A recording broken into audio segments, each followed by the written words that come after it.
In 1910, an American writer named Wallace Wattles published a small book that would become the most influential wealth book of the entire 20th century. Most people have never heard his name, but almost everyone has heard of the books and movies he inspired. Napoleon Hill read Wattles before writing Think and Grow Rich. Rhonda Byrne built her entire global phenomenon, The Secret, on the foundation of his ideas. Bob Proctor read this book at age 26, Wealthy Beyond Measure, and credited it with transforming his life.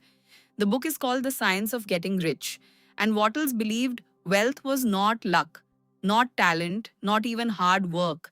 He believed wealth followed a specific science, and anyone who applied the science correctly would inevitably become rich.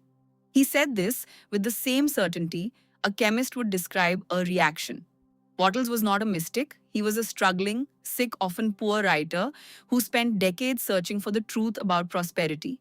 And then, near the end of his life, he found it. In the next 15 minutes, I'm going to walk you through every key principle from his book: the certain way of thinking, the act of creation, the law of gratitude, and the daily practices Wattles claimed would bring wealth to anyone who used them. Let's begin. Chapter 1. There is a science to getting rich. Wattles opens his book with a bold statement. There is a science to getting rich, and it is an exact science like algebra or chemistry. There are certain laws which govern the process of acquiring riches. Once these laws are learned and obeyed by any person, that person will get rich with mathematical certainty. He said, wealth has nothing to do with the environment. People in the same town, with the same opportunities, the same education, and the same abilities, have wildly different financial outcomes. He said, wealth has nothing to do with talent. People with average talent get rich every day. People with extraordinary talent stay poor. Wealth has nothing to do with hard work. Plenty of people work themselves to exhaustion and never accumulate anything. Wealth has nothing to do with thrift. Saving alone has never made anyone wealthy. Wealth, Wattles said, is the result of doing things in a certain way, and anyone, regardless of starting circumstances, can learn that way. Here is the part most people miss. He says, becoming wealthy is not selfish. It is the foundation of becoming a complete human being. You cannot fully develop your body, mind, or soul without sufficient resources. To be poor is not noble. It is to live a life cut off from your full potential. The desire to become wealthy is, at its root, the desire to become a more complete version of yourself. Wattles wanted to remove the spiritual guilt that has always hovered around wealth. He said wanting more is not greed. Wanting more is the natural impulse of life expanding itself. The universe wants you to expand. Money is one of the tools that lets you do it. The first step to getting rich, Wattles said, is to fully accept that getting rich is good, right? And even spiritual. Until you accept this, you will sabotage every step that follows. Chapter 2. The first principle. Thought creates things. Wattles said the foundation of his entire science is one simple truth. Thought is the only power that produces real things. Everything you see around you, the buildings, the cities, the technologies, was first a thought in someone's mind. Nothing exists in the physical world that did not first exist as a thought. Wattles took this further. He said the universe is made of thinking substance, some intelligent matter that responds to the patterns of thought we hold. He called this original substance. Modern people might call it consciousness or the quantum field. The exact words don't matter. What matters is his claim. Whatever you hold in your thought as a clear, definite picture with full belief, the universe will arrange itself to produce. He said this is the great secret of every successful person, whether they realized it or not. They held a clear vision. They believed it, and the world organized around them to make it real. Wattles gave 3 conditions for this to work. Condition 1. The thought must be specific. Vague thoughts produce vague results. If you want a house, you cannot just think, I want a nice house. You must think of the exact house, the number of rooms, the location, the way the morning light comes in through the kitchen window. The clearer the picture, the more powerful the result. Condition 2T. The thought must be held with feeling. Wattles said cold thoughts have no creative power. Only thoughts that carry emotion, especially gratitude and joy, are received by the original substance. This is why he placed so much emphasis on the law of gratitude, which we'll come to soon. Condition 3. The thought must be held in faith. You cannot think one moment and doubt the next and expect anything to happen. Faith is the steady, unbroken belief that what you have asked for is already on its way. Wattles said most people fail because they switch back and forth between faith and doubt every few hours. The mind cancels itself out. Only the person who holds faith without wavering produces results. Chapter 3, The Law of Gratitude. This is where Wattles becomes radical. He said the most important law in the entire science of getting rich is the law of gratitude. And he did not mean it in a soft, polite way. He meant it as a hard, structural law of how the universe works. Wattles said, gratitude is the bridge between you and the supply that creates wealth. When you feel deep, sincere gratitude for what you already have, you align yourself with the source of all abundance. You become a person to whom more is naturally given. When you complain, focus on lack, or feel cheated, you cut yourself off from the supply. You become a person to whom less is naturally given. He said, the universe responds to your dominant emotional state more than your actions. A person who works 80 hours a week from a place of resentment will produce less wealth than a person who works 30 hours a week from a place of gratitude. Wattles gave a simple daily practice. Every morning, before you do anything else, spend 5 minutes thinking about everything you are grateful for. Not just for the big things, the small things. Your bed, your eyes that work, the hot water, the food you ate yesterday, the fact that you are alive. Feel the gratitude as you list them. Then, while still in that state, think about the wealth you are bringing into your life. Picture it as already on its way. Thank the universe in advance. Wattles said this single practice, done every morning for 30 days, will produce more wealth than 30 days of hustling without it.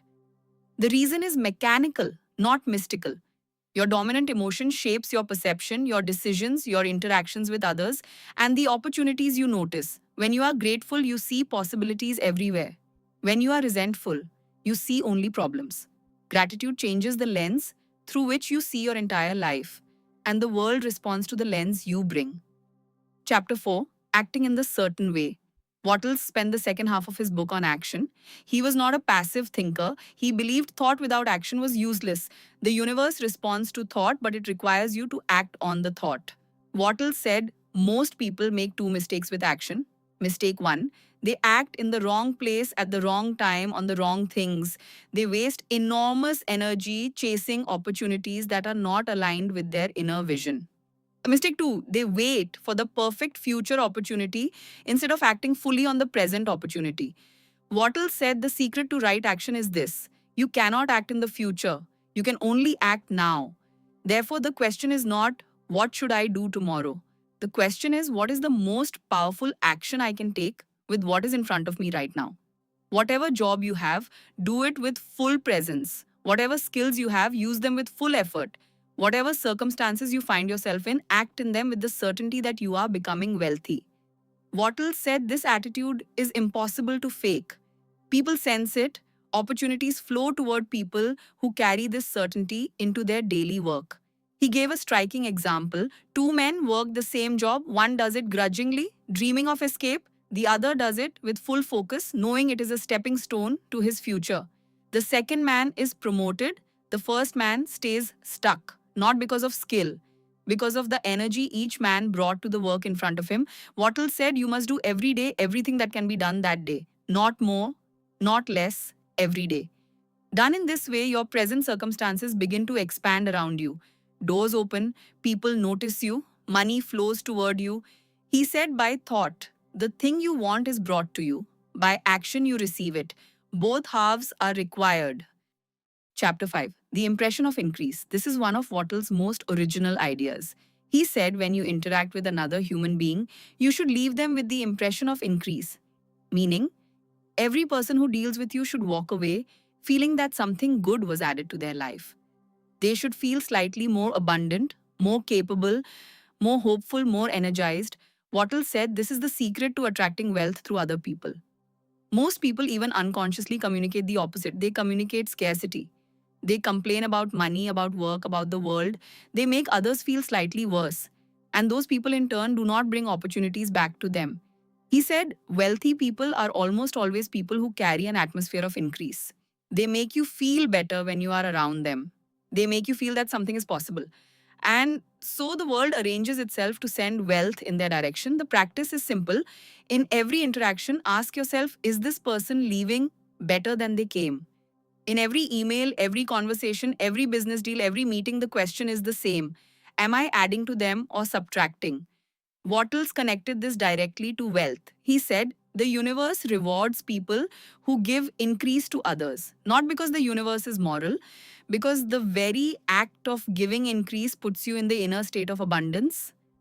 And the inner state of abundance is what attracts the outer state of abundance. Wattles also warned against competition. He said most people think wealth comes from beating others. He said real wealth comes from creation, not competition. There is more than enough for everyone. The person who tries to take from others lives in scarcity. The person who creates value for others lives in abundance. Whenever you find yourself trying to win against someone, stop.